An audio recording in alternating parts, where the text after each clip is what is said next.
గురుగారు చాలా అంటే చాలా చక్కటి వివరణ ఇస్తున్నారు. గోపాలకృష్ణ గారు అన్నయ్య దానికన్నా అసలు గోవుని సేవించే ఒక ధర్మమూర్తి అని చెప్పొచ్చేమో. నిత్యం గోమాతతో మీ నామస్మరణం కానివ్వండి, జీవితం కానివ్వండి దాంతో మమేకం అయిపోయింది. చాలా గొప్ప విషయం ఇది. అది మాటల్లో చెప్పలేకపోతున్నాను నేను. అంత గొప్ప విషయం అందరికీ సాధ్యమయ్యే విషయం కాదు. ఇక భగవంతుణ్ణి భగవంతునికి ఏ విధంగా దగ్గరగా వెళ్ళాలి అంటే ఇది మార్గంగా మీరు ఎంచుకునే విధానం చాలా గొప్పది. ఇక మనకి అమ్మ గోమాత మన రోగాల్ని విముక్తి చేయడానికి కానివ్వండి, దాని నుంచి బయటపడేయటానికి కానివ్వండి, వైద్యంలో ఏ విధంగా ఉపయోగపడుతుంది? ఎలాంటి పదార్థాలని మనం వైద్యంలో వాడుతున్నాం? అంటే ఆయుర్వేదంలో మనం దీనికి సంబంధించి ఏ పదార్థాలు వాడుతున్నాం చెప్పండి? ఇది దేవుడి మీద భక్తి ఎలా ముఖ్యం, గోవు మీద, గోమాత మీద ఆ నమ్మకం, ఆ శ్రద్ధ, దాని గురించిన విషయాలు తెలుసుకుని దానికి తగ్గట్టుగా మనం నడుచుకోవడం అనేది నిజంగా మనకి పూర్వజన్మ సుకృతం. గోవుని 4 వేదాల్లో, అష్టాదశ పురాణాల్లో, ఉపనిషత్తుల్లో ఎన్నో ఎన్నో ఎన్నో విషయాలు చెప్పారు. అసలు వేదం చదివితే తప్ప అసలు గోవు అంటే ఏమిటో నీకు తెలియదన్నాడు. అవును. గోవు యొక్క ఇంపార్టెన్స్ తెలియాలంటే వేదం చదవాలి. ఇప్పుడు వేదం చదివేవాళ్ళు, చెప్పేవాళ్ళు, వినేవాళ్ళు లేరు. కాకపోతే అందుకే మనం మిస్ అవుతున్నాం. గోవు గురించి తెలుసుకోలేకపోతున్నాం. గోవు ఏదో రోడ్డు మీద తిరిగే జంతువు అనుకుంటున్నాం. అలా కాదు, గోవుని గురించి మీరు తెలుసుకోవాలి. అందుకే మనం గోవుని ఎలా నెగ్లెక్ట్ చేస్తున్నామో, మన తల్లిదండ్రులను వృద్ధాశ్రమంలో చేర్చేసి వాళ్ళని వదిలేసి వాళ్ళని సేవించకుండా పితృదేవతల్ని మనం చాలా గొప్ప విషయం, చాలా గొప్ప పోలిక అసలు నిజంగా అని శాస్త్రంలో వేదంలో ఉన్నది. అలాగా నేను యాక్చువల్గా నేను సినిమా డైరెక్టర్ని, ప్రొడ్యూసర్ని, సినిమాలు చేశాను. అవన్నీ వదిలేస్తే తర్వాత ఎన్టీ రామారావు గారు చీఫ్ మినిస్టర్గా ఉన్నప్పుడు నన్ను మెడ్రాస్ నుంచి ఇక్కడికి వచ్చేయమని, గవర్నమెంట్ డాక్యుమెంటరీ ఫిల్మ్స్ చేయాలి మీరని నన్ను అపాయింట్ చేసి చాలా డాక్యుమెంటరీ ఫిల్మ్స్ నా చేత చేయించారు. ఆంధ్రదేశం అంతా తిరిగి చాలా స్కీమ్స్ మీరు చేసి అవన్నీ థియేటర్లో రిలీజ్ అయ్యాయి సినిమాలు. అయిపోయిన తర్వాత ఇలా డాక్యుమెంటరీ మీద ఒక అవగాహన నాకు కలిగించాడు ఆయన. తర్వాత ఆయన వెళ్ళిపోయిన తర్వాత నేను ఏం చేయాలి, ఇక్కడ హైదరాబాద్లో ఉండి ఏం చేయాలి, మెడ్రాస్లో 30 ఏళ్ళు ఉన్నాం, ఏం చేయాలి అని అనుకుని నేను డాక్యుమెంటరీ ఫిల్మ్స్ చేయడం మొదలుపెట్టాను. ఫస్ట్ డాక్యుమెంటరీ ఫిల్మ్ దేని మీద చెయ్యాలి అని నాకు ఎందుకు ధ్యాస కలిగింది నాకు తెలియదు. అది గోమాత యొక్క స్ఫూర్తి నాకు కలిగి కామధేను అనే ఒక డాక్యుమెంటరీ చేశా. ఒక్క రీలు 10 నిమిషాల సినిమాకి ₹1,00,000 ఖర్చు అయింది నాకు. ఆ ₹1,00,000 ఖర్చు అయితే అందరూ నవ్వారు. ఇదేంటండి గోవు గురించి డాక్యుమెంటరీ ఎవడు చూస్తాడు, ఎవడికి కావాలి అని జనరల్గా అంటారు. మీరు చెప్పినట్టుగా గోవు అంటే తీసి పారేస్తే అలా అంటే దానికి నంది అవార్డు వచ్చింది. దాంతో నాకు కొంచెం నమ్మకం కలిగింది. నడిపిస్తోంది, మన మార్గం చూపిస్తోంది.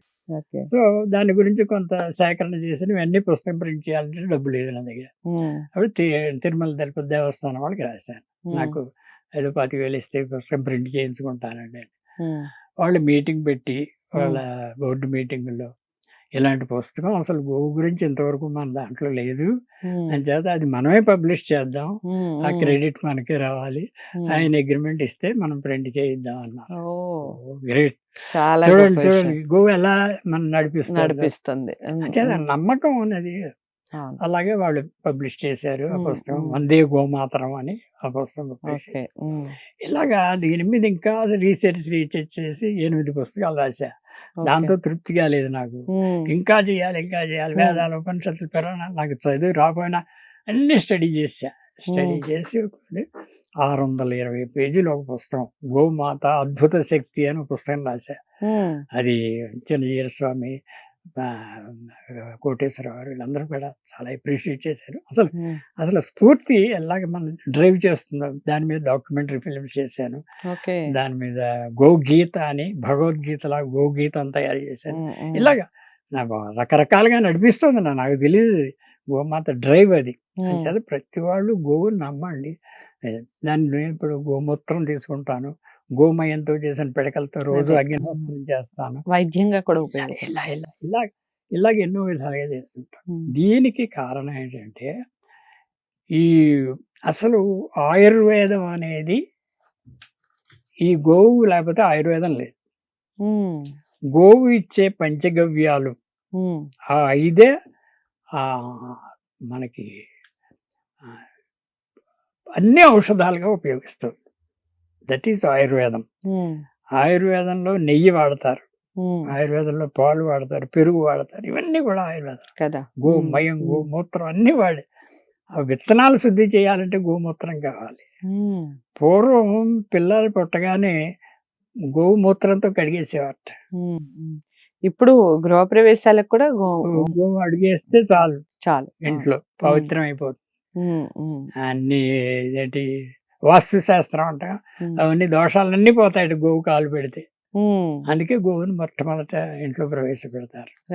అలాగా గోవు మనకి ఆయుర్వేదంలో పూర్తి సహకారం ఇచ్చేది గోవు. గోవు లేకపోతే ఆయుర్వేదం లేదు, ఆయుర్వేదం లేకపోతే ఆ మెడిసిన్స్ లేవు. దాని మూలాన్ని మనం ఉపకారం పొందలేకపోతాం. అంచేత గోవుకి టాప్ ప్రియారిటీ. ఇంక ఏం చెప్పాలి, అసలు దేవతలే ఆరాధించినప్పుడు మనకేముంది? అది మనం తెలుసుకోలేక మన అజ్ఞానం చేత చేసుకుంటున్నాం. కానీ గోవుకి అంత ప్రాధాన్యత ఉంది. అది గోమయం గోమూత్రం ఆ రెండింటిని కూడా చాలా చౌకబారుగా మనం చూడడం అనేది మహాపాపం. దాంట్లో ఎంత శక్తి ఉందో తెలుసుకుని దాంట్లోంచి గోబర్ గ్యాస్ వస్తుంది. దాంట్లో ఏరోప్లేన్ నడిపిస్తున్నారు, ఆ గ్యాస్తో వాచీలు నడిపిస్తున్నారు, గడియారాలు నడుస్తున్నాయి. అసలు నా శక్తి ఇంత అంతా కాదు, అది సైన్స్. రాను ఇంకా ఎక్కువ విషయాలు మనం చేస్తాం. గోవును ముట్టుకుంటే పాపాలు, గోవును గోకితే మహాపాపాలు పోతాయి. వైబ్రేషన్స్ మనకి కరెంట్ పాస్ చేస్తుంది గో, అంతటి శక్తి ఉంది. సో ఈ గోమాత గురించి ఇంకా తప్పకుండా చాలా విషయాలు తెలుసుకునే ప్రయత్నం చేద్దాం. మీ అందరికీ నచ్చే వీడియోస్ అని అనుకుంటున్నాను. ఎందుకంటే విశ్వమాతగా గోమాతని ఎలా చూడాలి, దానివల్ల వచ్చే ప్రతిఫలం, ప్రతి విషయంలోనూ గోమాతని సేవించటం వలన, పూజించటం వలన, లేదా దాని నుంచి వచ్చే పదార్థాలు స్వీకరించటం వలన మనం నిత్య ఆనందమే కాకుండా నిత్య ఆరోగ్యవంతులం అవుతున్నాం. ఈ విషయాన్ని అందరూ గ్రహించండి. తప్పకుండా వీడియోని అందరికీ షేర్ చేయండి, లైక్ చేసి ఛానల్ని సబ్స్క్రైబ్ చేసుకోండి. గోమాతకి సంబంధించి మరింత సమాచారాన్ని నెక్స్ట్ ఎపిసోడ్స్లో తెలుసుకునే ప్రయత్నం చేద్దాం. గోపాలకృష్ణ గారిని కనుక మీరు కలవాలి అనుకుంటే స్క్రీన్ మీద కనపడే నెంబర్కి కాల్ చేయొచ్చు. నమస్తే.